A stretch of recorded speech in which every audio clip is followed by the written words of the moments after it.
What is going on? Obscure Mike people, Barks back in the studio with you. And guess what? I finally have... Got to adjust that a little bit.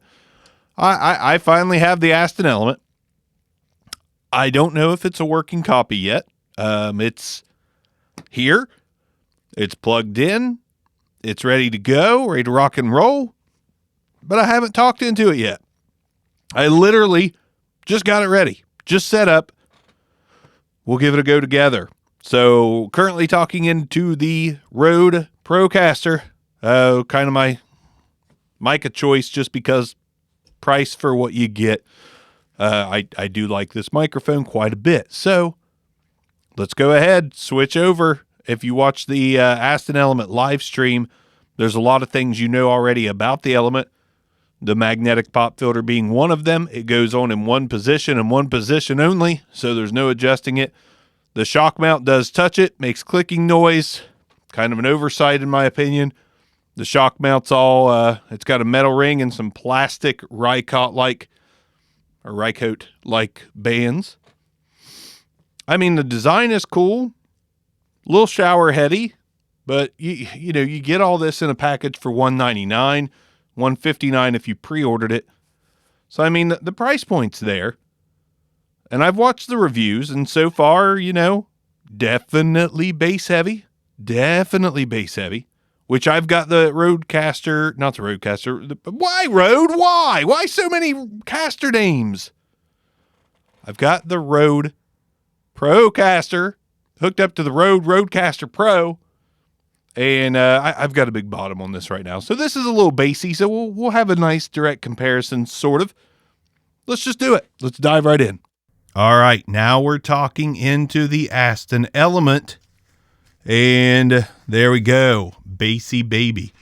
You know what? I heard I heard this microphone in a lot of videos, and it does have a ton of low end. And it is very surprising as to how much low end it has. But something I was not expecting for myself was to not mind the low end right off the rip.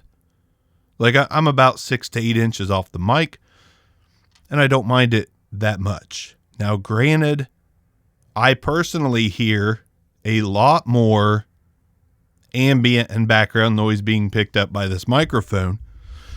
So I'm going to say first things first, I do believe this microphone is so much more for a studio setting than it is a setting where there is road noise outside and other things that could come into play.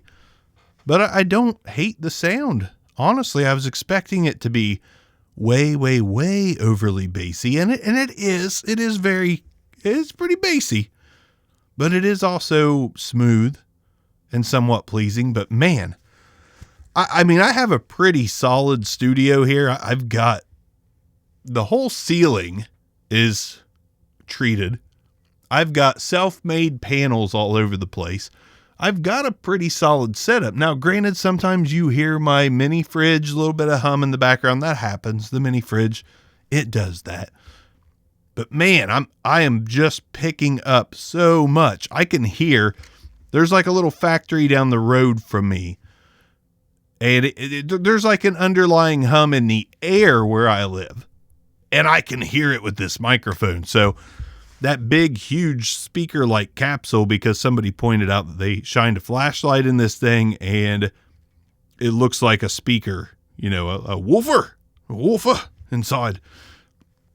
And apparently that is just going to pick up too much for what I do.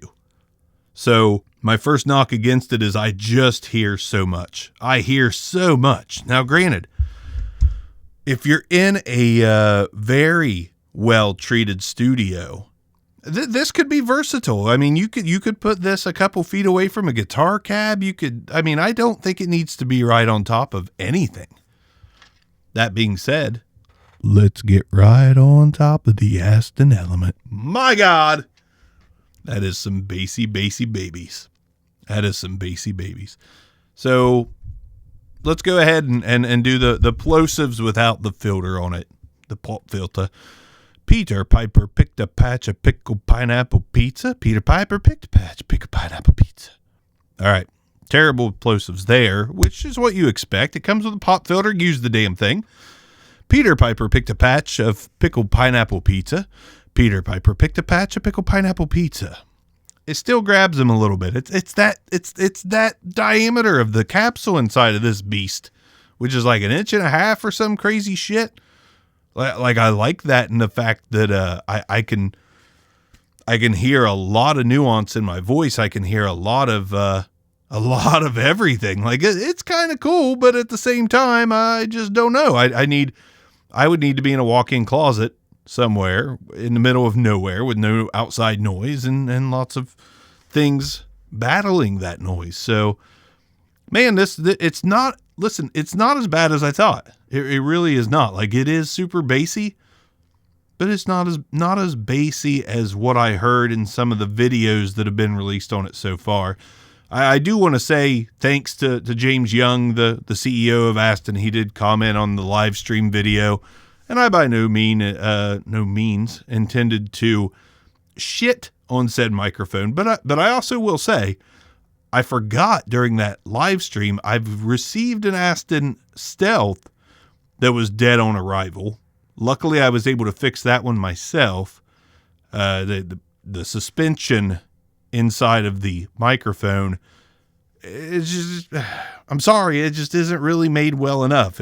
In shipping, one hard jar snapped the wire because the wire is very far apart from the XLR connection compared to the capsule. There's just a lot of hollow space in there, which, that's, if you really look into most broadcast dynamics, there's a lot of hollow space in there. There's a lot of just unneeded. They're just giving you that length. That's what she said, to do what you want with. That's what she said. So, I expect this to be no different. It's a very light mic. Probably not a lot going on in here, but I don't know that for a fact. But this is obviously a working copy of the Aston Element. So I am happy for that. And I will say, I think if you've got a particularly thin voice, or dare I say a female voice, not all female voices, but a high-pitched female voice or a high-pitched male voice, I think this mic really could be for you because it sounds pretty good. But if you have any kind of bass in your voice at all, it's just going to overpower your recording a little bit. But it does sound good. I don't have any qualms about the smoothness, the richness, the detail. It's just simply too much low end. And granted, yeah, you can cut it out with EQ, but why? Like, why? Why have to?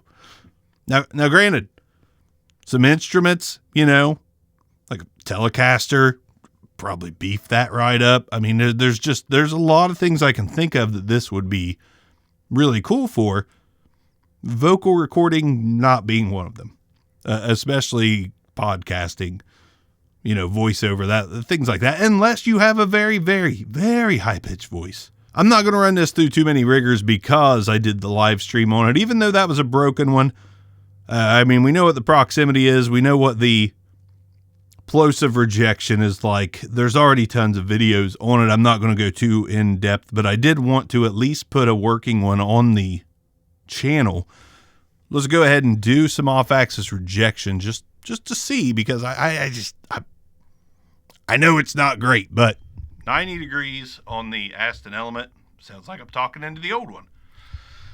180 degrees on the Aston Element. The background noise rejection on this microphone is just simply atrocious. And that is why the everyday podcaster or vocalist using a home studio setup, if you got any noise at all going on in your space, this just is not going to work. Not going to work. You're going to pick up everything. Like, not to be gross, but if I farted right now, even if it's silent, you'd fucking hear it. You would absolutely fucking hear it. Luckily, you wouldn't smell it. That's disgusting, but you would hear it. Even a silent one. I can hear cars down the road, which is like a football field away from me. I just heard one go by. This is a spy microphone. It's a spy microphone. You're sitting outside of a house trying to hear what, Putin is saying to Big Daddy Dump. There you go. I mean, you can hear it all. Just hold the mic in their direction or not. The background noise rejection, you can still hold it like this. Probably still hear them, whatever way you want there. And, yeah. Anyways, let's throw some processing on it before we go, just to see if we get some of that bassy bass out of there. Definitely don't need a big bottom, but we got some compression and a high pass filter and a de-esser on it, and it's still a bassy baby, man. It is still a bassy baby. Let's throw an oral exciter on there. All right, now we've got an oral exciter on there, and that is that does help level out some of that super bass right there. That definitely helps level some of that out. So, but it's still it also doesn't sound as good as it did smoothness wise. I think I've done all I can do with the Element. I live streamed it. I brought it back after that one didn't work. I gave it a fair shake. Again, sounds okay. I mean, there's a lot to love. There's two major things for me, and it's background noise rejection for one, and that low end for two. For me, it's not going to work. For like Booth Junkie, definitely not going to work. For Anton Brown, not going to work at all. At all. But, Mickey Mouse, fucking great mic. Fucking great mic for Mickey Mouse. Absolutely great mic. All right. So there we go. Not much of a review for this one, but again, wanted to get it back on the channel, talking to one that actually worked and was not broken. Big thank you to Sweetwater. This mic has been the death of me. So real quick before I sign off, Sweetwater sent a replacement over and a shipping label to return the broken one. And that one was marked delivered, and it was not at my house. So I'm like, here we go again. I cannot get an Aston Element in to save my life. And I'm pretty sure they sent out a second one, and I got it because the shipping date was a few days after. Anyways, I'm pretty sure they've sent me 3 total Aston Elements. I finally got a working one. They got their broken one back. I don't know what happened to the one in between, but Sweetwater is, I buy everything there that I can because they really do take care of you. The customer service is great. They've never given me anything for free. They've never asked me to do a review. I'm just so impressed with their service that if you are looking to buy, mics of any kind, audio gear of any kind, and, you're not an Amazon person. I hate to crap on Amazon because my affiliate links are Amazon and it does help keep the channel going. But at my expense, Sweetwater is just fantastic. Absolutely fantastic. I buy everything from there if I can. And when you do, your personal sales rep gives you a call, sends you a text, thanks you, asks if there's anything else you need. It's just a different level of customer service, man. Different level of customer service. It's literally, if they sold shit in a bag, I would buy the shit in a bag and set it on fire in front of people's houses and then watch Billy Madison afterwards. They're that good. They're just that good of a company. Aston Elements out. Bark is out. Peace out.